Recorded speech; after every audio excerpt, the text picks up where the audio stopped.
그러면 이제 종목 진단 6부 진행하도록 하겠습니다.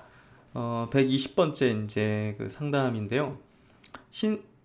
신성통상 먼저 보죠. 신성통상은 이제 국내 이제 의류 업체잖아요. OEM으로 이제 의류 사업을 하는 그런 기업인데요.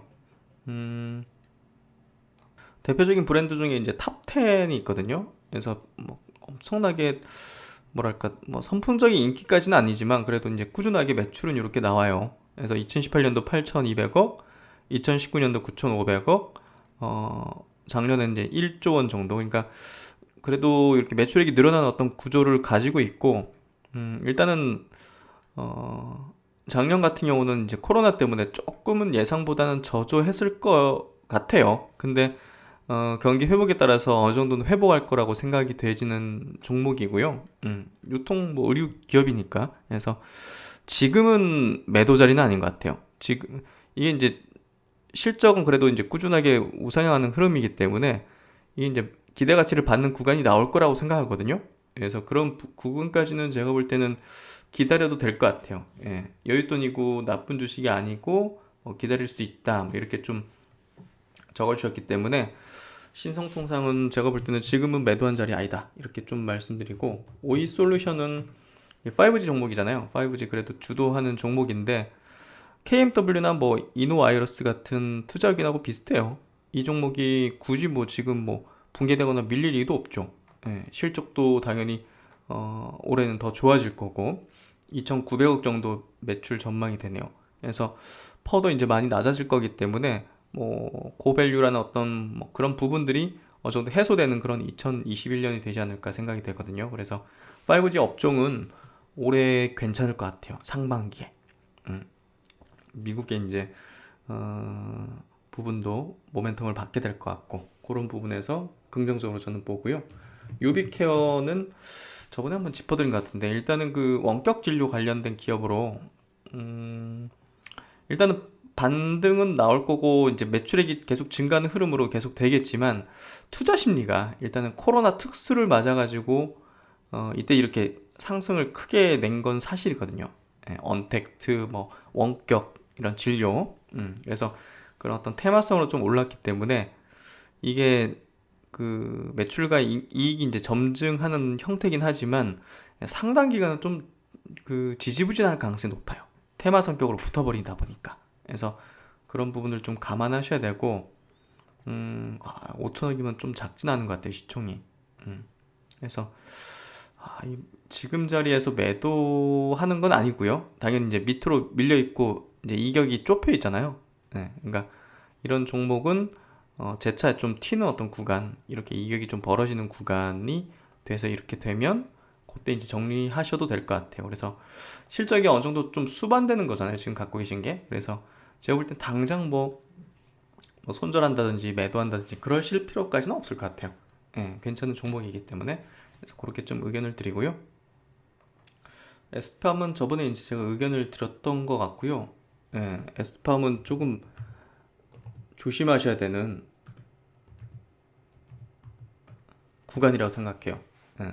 어쨌든 위에서 지금 슈팅 이렇게 상한가 날리고 거래량이 폭증했거든요. 그래서 어쨌든 제가 볼 때는 조금 조심할 필요가 있는 것 같고요. 이 종목은 그 RNA 관련된 그 원료 의약품 공급하는 그런 기업이잖아요. 그러다 보니까 뭐 모더나나 화이자가 이제 그 mRNA 그 백신 기반이다 보니까 많이 매출될 수 있겠다, 수출할 수 있겠다 이런 기대감이 불었던 거거든요. 그래서 그런 부분에 의해서 2조까지 시총이 형성된 거는 저는 지금부터는 보수적으로 봐야 된다고 생각해요. 그래서 그렇게 좀 참고하시고 신풍제약도 마찬가지로 코로나 치료제 모멘텀으로 한 30배 올랐잖아요. 네. 그래서 지금부터는 뭐 당연히 보수적으로 볼 수밖에 없죠. 이거는 의견을 많이 드렸기 때문에 아실 것 같고 그리고 이제 차바이오, 큐리언트, NK맥스, 유틸렉스 요거는 이제 제가 다 스마트 리포트 짚었던 종목이잖아요. 스마트 리포트 혹은 이제 멤버십 대상이 이제 유망주 리포트 분석을 했던 종목이잖아요. 다 우호적으로 바라봅니다. 네, 현 시점에서는 그렇게 좀 보시고 뭐 굳이 매도할 이유는 없는 거죠. 지금 현재. 그리고 133번째 이제 상담 요청은요.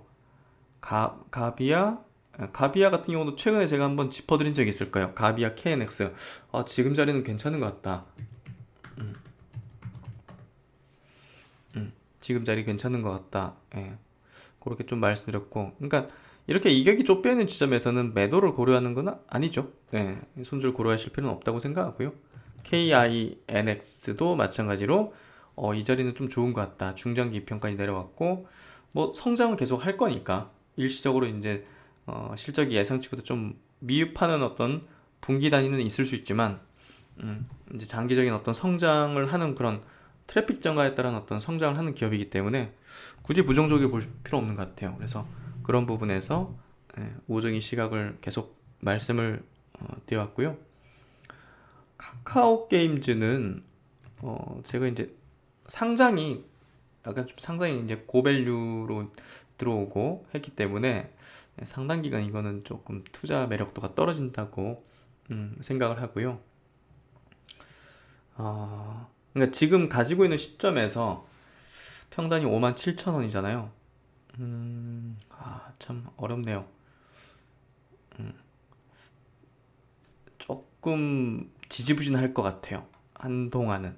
신작에 대한 어떤 모멘텀이나 이런 것들이 강력한 게 매체에 이렇게 좀 알려지는 부분이 좀 더딘 것 같아요. 그래서 어쨌든 이때 이 매물대가 굉장히 크다는 측면에서 볼 때 조금은 어려운 시기가 있을 텐데 장기로 간다면 저는 올라올 거라 봐요. 매수한 가격. 근데 상당한 시일이 좀 필요하지 않을까 싶거든요. 그런 부분들 감안을 좀 하셔야 될 것 같고, 컴투스는 뭐 제가 좀 강조를 많이 드린 거잖아요.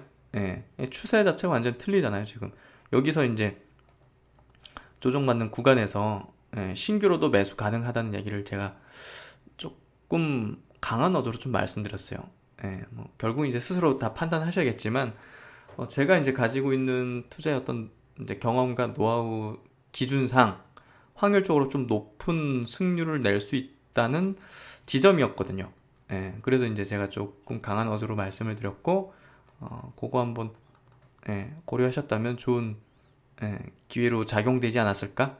이렇게 생각이 되고요.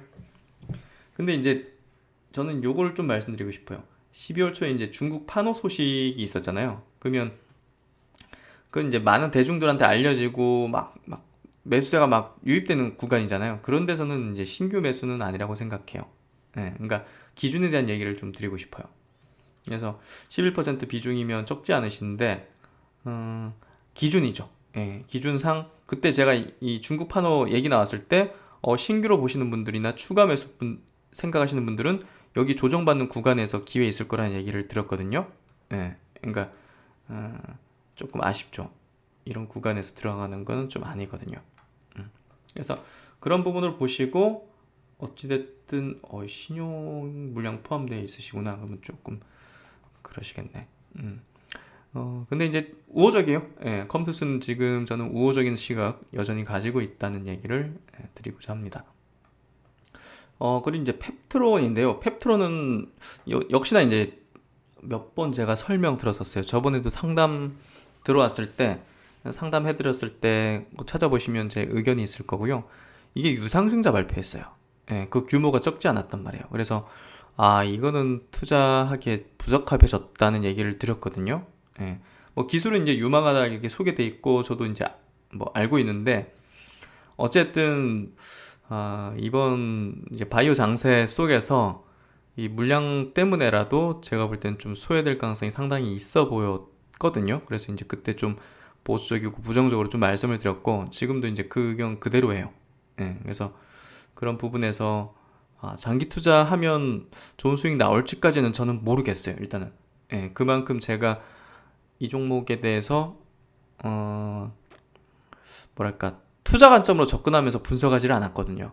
그래서 이 종목에 대한 어떤 파이프라인에 대한 어떤 전망 부분에 대해서는 저도 이제 약간 좀 학습이 좀 덜 돼 있고 그래서 잘 모르겠어요. 장기적으로. 어쨌든 제 기준상 유상증자를 이렇게 해버리는 종목은 일단은 투자 제외시켜 버리거든요. 그래서 그런 생각 가지고 있다는 것 좀 참고해 보시고 참 아쉽죠. 유상증자 발표한 게 좀 아쉽죠. 뭐 미래를 위한 선택이었을 거라고 생각합니다. 그 다음 이제 상담인데요. 현대차. 호재가 많은데 19만 원 이상 오르지 못하는 이유가 뭘까 이렇게 궁금하신 것 같아요. 그러니까 지금 8월부터 보면 거의 뭐 지금 옆으로 횡보시켰잖아요. 왔다 갔다 하면서. 이때 뭐 리콜 사태 뭐 여러 가지 해가지고. 근데 이게 제가 볼 때는 또 이제 고가놀이 개념의 어떤 매집 구간이었다고 생각이 돼요. 그래서 올해 이제 결국 이제 아이오닉 출시라는 어떤 굉장히 큰 어떤 변혁을 앞두고 있기 때문에 그걸 앞두고 이제 2차 매집 구간이 들어간 것 같아요. 예, 그게 이제 특정 메이저 측의 어떤 흐름이 아니었을까 생각이 됐고요. 제가 보는 관점에서도 그런 패턴이었어요. 그래서 현대차에 대한 얘기를 드릴 때는 굉장히 좀, 야, 이거, 이 가격도 예, 정말 문제 없다는 얘기를 제가 계속 드려왔거든요. 제 영상 보신 분들이라면. 그래서 저는 뭐 지금 가격도 매력당이 높다고 생각을 하고요. 그런 관점을 예, 의견을 드리도록 할게요. 그리고 차바이오텍은 이 종목 제가 이제 유망주 리포트 짚어드리고 나서 이렇게 좀 밀려버렸잖아요. 그래서 조금 뭐 의아스러웠어요. 예, 뭐 빠질 이유는 없었고 또 이제 수급이 나빴던 것도 아니거든요. 사실 최근에 기관이나 외국인 수급도 나쁘진 않아요. 그래서 조금 의도성이 있다는 생각도 좀 들었어요. 한편으로는. 그래서 여기 이제 29일 날 8% 급등시키고 이렇게 조정받았는데 저는 문제 없는 것 같아요. 전혀 문제 없어요. 예, 오히려 이제 지금 기대 가치가 더 점증하고 있고 여기 보시면 28일 날 나오는 요 희귀의약품 지정된 부분들 이런 부분들도 이제 이때 이제 바이오 컨퍼런스 투자 컨퍼런스에서 이제 또 발표를 하면서 NK 관련된 모멘텀이 이제 작용할 가능성이 충분히 높기 때문에 그리고 이 기업이 2017년도 요때 이제 어떻게 보면 관리 종목 좀 아쉽게도 회사 측에 약간의 어떤 실수가 있었는데요. 그래가지고 이제 관리 종목 지정되면서 상당 기간을 그냥 옆으로 이제 기었다는 측면에서 볼 때, 저는 이번에는 시세가 나올 수 있는 어떤 구간에 진입할 거라고 생각해요. 그래서 그런 부분에서 분석을 해드린 종목이고, 지금도 우호적인 시각 그대로 가지고 있습니다. 무엇보다 이제 29일 날 8% 이제 올려친 거 자체가, 이거 힘이 있는 거거든요. 예. 그래서 그런 부분에서 관심 가지면 될 것 같고요. 그리고 이제 제넨바이오, 바이넥스, LG 디스플레이, HFR은 다 의견을 드렸던 종목군이에요. 예, 그 중에서 뭐 HFR도 5G 종목에서 최근에 조금 올라오지 못하는 종목이긴 하거든요. 하지만 뭐 5G 모멘텀 부분은 연말이 좀 약했어요. 그러니까 전체적으로 좀 안 좋았다 보시면 될 것 같고, 어쨌든 연초, 상반기에는 5G 쪽이 아마 시장에서 좀 매력도가 있는 그런 구간대가 될 거라 생각해요. 그래서 굳이 부정적으로 현재로서는 볼 필요가 없다고 생각하고요. 분명히 이제 기술력과 지금 해외 수출에 대한 어떤 모멘텀이 상당히 있어요. 그렇기 때문에 좋은 시각 그대로 저는 유지하고요.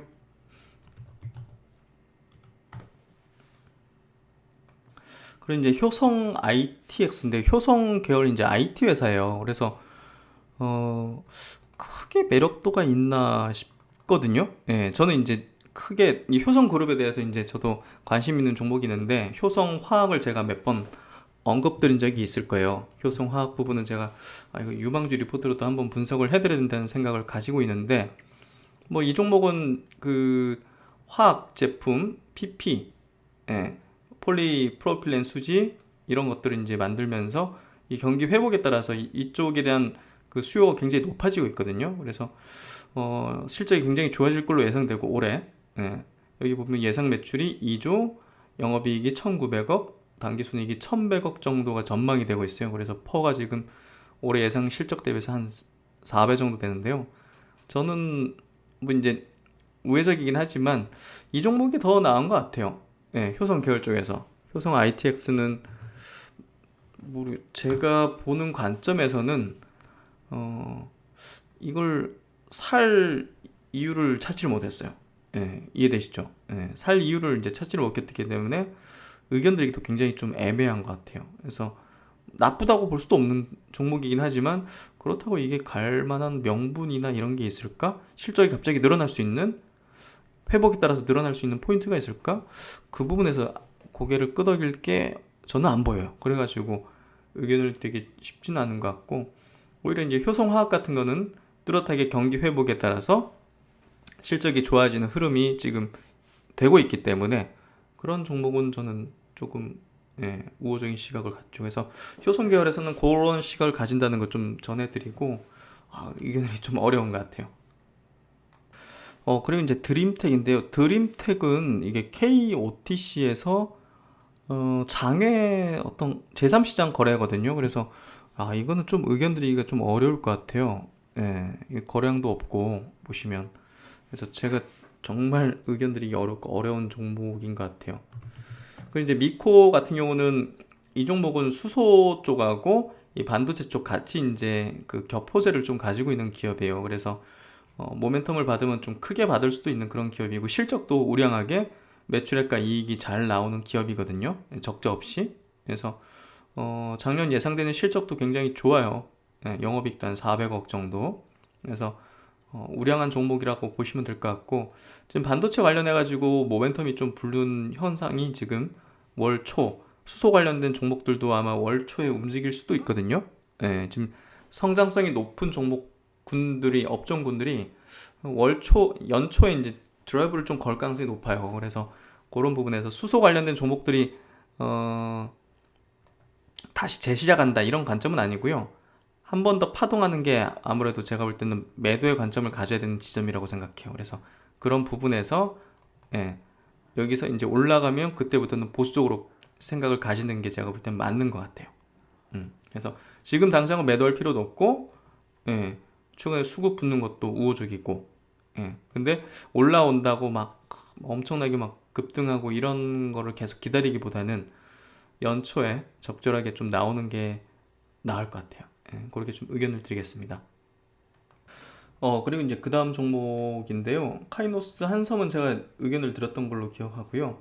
바이오니아 같은 경우는 이게 이제 올라갈 때 무슨 모멘텀으로 올라갔는가 중요한데 사실은 이게 그 진단키트 관련주로 진단키트 관련주로 이제 묶이면서 올라갔거든요. 그래서 이 기업이 가지고 있는 뭐 파이프라인도 있고 이제 나쁘지 않아요. 근데 어찌됐든 이번 바이오 장세 속에서는 이 기업에 대한 어떤 그 포지션은 진단키트예요. 그래서 제가 볼 땐 다른 진단키트와 비슷한 관점으로 보시는 게 맞는데 일단은 반등은 나올 것 같아요.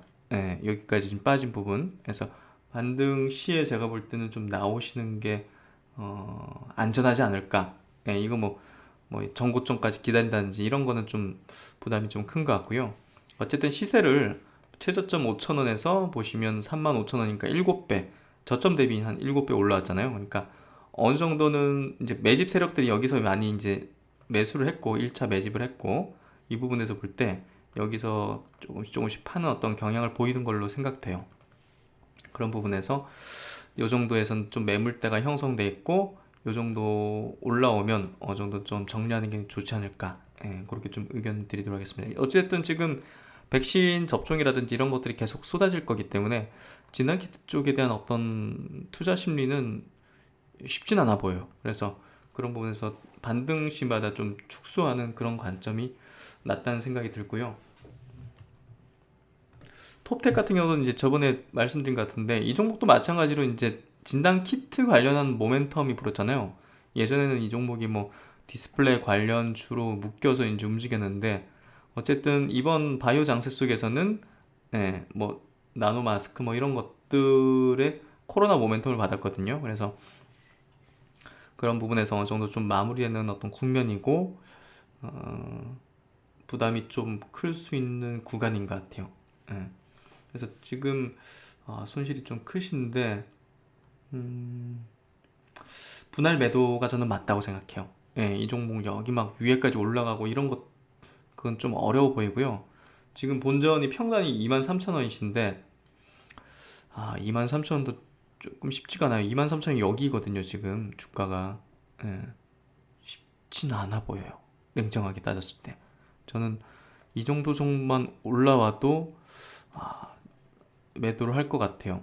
저번에 제가 이거 재무제표 실적의 추이를 한번 보여드렸는데 이게 실적이 이렇게 줄어들고 있는 상황이고 들쑥날쑥이거든요. 그래서 조금은 부담인 것 같고 어쨌든 코로나 모멘텀으로 이제 움직였기 때문에 그게 투심에서 가장 중요한 포인트가 아닐까 싶어요. 네. 그리고 이제 종근당 바이오인데요. 종근당 바이오는 투자 의견을 제가 좀 뚜렷하게 드릴 수 있을 것 같아요. 이 종목은 이제 코로나 치료제 그 관련주잖아요. 아, 일단은 반등 시마다 무조건 매도를 해야 된다고 생각해요. 예, 이 종목은 지금 여기서 거래가 다 터졌어요. 여러 번 파동을 만들면서. 그래서 뭐 말씀하신 대로 뭐 대웅제약 이런 것들하고 같이 이렇게 좀 움직이는 그런 종목이기 때문에 시세가 어느 정도 끝물 단계라고 좀 판단이 되고요. 그런 부분에서 저는 뭐 반등 시마다 축소가 돼야 된다고 생각해요. 그리고 이제 바이오톡스틱은 제가 이제 의견을 드렸으니까 HLB하고 HLB 생명과학도 사실은 뭐 같은 한 몸이죠. HLB 생명과학. 그래서 HLB 관점은 뭐 항상 말씀드렸지만 중장기적인 관점으로 바라보실 만한 그런 항암제 기업이라는 얘기를 드렸고 뭐 HLB 생명과학도 이제 비슷하게 움직일 것 같아요. 예, HLB 생명과학도 그런 흐름에서 조금 더 탄력 있네요. 보니까 그렇죠. 조금 더 탄력 있고 시총이 그래도 상대적으로 좀 작다는 측면에서 조금 더 탄력 있게 좀 움직이는 모습인 것 같고요. 단기적으로는 좀 모르겠어요. 단기적으로는 이번 바이오 장세에서 탄력을 받을 수 있을지 모르겠어요. 워낙 이제 2019년도에 뭐 이 종목도 10배 간 거잖아요. 사실 단기간에 HLB랑 같이. 그래서 결국은 시세를 낸 것들이 이번에 바이오 장세에서 크게 내기 좀 쉽진 않아 보여요. 작년에 이렇게 내버려서. 그래서 그런 부분으로 보셔야지 뭐 이 종목이 안 좋아서 이렇게 안 가는 게 아니라 재작년이 됐네요 벌써. 재작년에 시세를 너무나 크게 냈기 때문에 못 가는 거다. 그러니까 기대 가치를 이때 3달 만에 그냥 다 반영시켜버린 거잖아요. 그런 개념이에요. 그래서 매력도가 떨어진 게 아니라 너무 단기간에 시세를 기대 가치를 이렇게 반영을 해버려서 굉장히 오랜 기간 이렇게 좀 횡보 박스권을 좀 만들고 있다. 이 정도로 좀 이해하는 게 맞다는 생각이 들어요. 예. 그래서 일부 팔고 다른 종목 편입할지 여부는 좀 이제 선택의 문제잖아요. 예. 그래서 그 부분 한번 고민해 보셔야 될 것 같고 이 두 종목에 대한 투자 의견은 이제 그렇게 좀 들으시면 될 것 같습니다. 그다음 이제 큐브 앤 컴퍼니인데요. 적지 않은 물량을 들고 계신 것 같아요. 작년에 지인의 강력한 추천을 받아가지고 이제 매수를 하신 것 같은데 이 종목이 이제 관리 종목이에요. 관리 종목은 사실 투자하기에 굉장히 좀 리스크가 높거든요. 이게 이제 잘못되면 이제 문제가 될 수 있기 때문에 그런 부분에서 조금 관리 종목은 투자 관점에서 제외하는 게 저는 맞다고 생각하고요. 지금 이제 손실 구간이 좀 크시니까 반토막 이상 나신 거잖아요. 그러다 보니까 이걸 손절하기가 굉장히 어려우실 것 같은데 최근에 이제 이유 없이 하한가를 간다는 게 굉장히 무서운 거예요. 뭔가 뭐 유상증자를 발표하면서 뭐 하한가를 간다 이러면 이제 우리가 알 수 있는데 이유 없이 지금 여기 보시면 하한가를 가버렸어요. 이거는 제 경험상 예, 최악의 어떤 문제가 발생할 가능성도 있어요. 이미 이제 그런 것들을 미리 빠져나가는 흐름일 가능성이 있거든요. 그냥 이거 뭐 뭔가 문제 생기는 부분을 미리 인지한 누군가가 이제 물량을 던지면서 그냥 가격 불문하고 던지면서 이런 현상이 좀 발생하는 경향이 크거든요. 그리고 나서 또 이제 이날 거의 하한가까지 다시 갔죠. 24일 날. 그러니까 뭔가 시장에 알려지지 않은 뭔가 문제가 있을 가능성이 높아요. 그래서 굉장히 좀 주의하셔야 되고, 음, 참 어렵네요. 저는 이거는 지금 투자 대상이 절대 아니에요. 예. 최악의 상황이 발생할 수도 있어요. 그래서 저는 탈출하는 게 맞다고 생각하고요. 한번 깊이 고민해 보셔야 될 것 같아요. 이 종목은. 그리고 이제 경보제약하고 엑세스바이오인데요. 엑세스바이오는 이제 진단키트 관련주고, 이 경보제약 같은 경우는 보시면 이 코로나19 뭐 치료제, 나파모스타르, 뭐 요 관련주로 묶이면서 최근에 모멘텀을 받고 상승한 것 같은데요. 일단은 약간 보수적으로 보셔야 될 것 같아요. 반등 시마다 제가 볼 때는 물량을 좀 축소하는 게 맞다는 생각이 들고요. 사업 내용 자체는 뭐 우량해요. 항생제 계열로 이렇게 원료화품 공급하고 하면서 그냥 뭐 안정적인 어떤 그런 흐름을 좀 보이는 실적적인 부분을 보이는 그런 기업인데요. 그럼에도 불구하고 지금 뭐 이 규모 대비해서 작은 규모는 아니거든요, 지금 시총이. 그런 부분에서 코로나 모멘텀이 조금 소멸되면 제가 볼 때는 쉽지 않아 보여요. 그래서 조금 보수적으로 보시는 게 맞다고 보고요. 액세스바이오도 마찬가지예요. 진단키트 주잖아요. 그래서 어쨌든 반등시마다 탈출하는 게 맞다고 생각하고요. 이번 연초부터 바이오 장세에서 주인공은 아니란 말이에요. 코로나는 작년의 주인공들이었기 때문에 그런 부분에서 올라올 때마다 정리를 하는 게 좋으실 것 같아요. 그리고 그러니까 이런 진단키트 관련주 뭐 이런 쪽이 좀 많으신 것 같아요. 휴마시스도 이제 150번째 분께서도 여기 이제 탈출기였거든요. 여기 부분이 반등 세게 나올 때. 그리고 이제 웰크론도 코로나 모멘텀이잖아요. 결국은 그러니까 이 종목도 거의 이제 반등시마다 이 윗골이 그려지는 게 이게 탈출하는 이제 시세의 흐름이거든요. 결국은 그래서 그런 부분에서 보수적으로 당연히 보셔야 되고 반등시마다 탈출 기회를 준다 이렇게 좀 판단하시고 접근하시는 게 제가 볼 때 현명한 판단이지 않을까 싶어요. 그래서 이제 총 150분의 이제 회원분들의 이제 종목 진단을 해드렸는데요.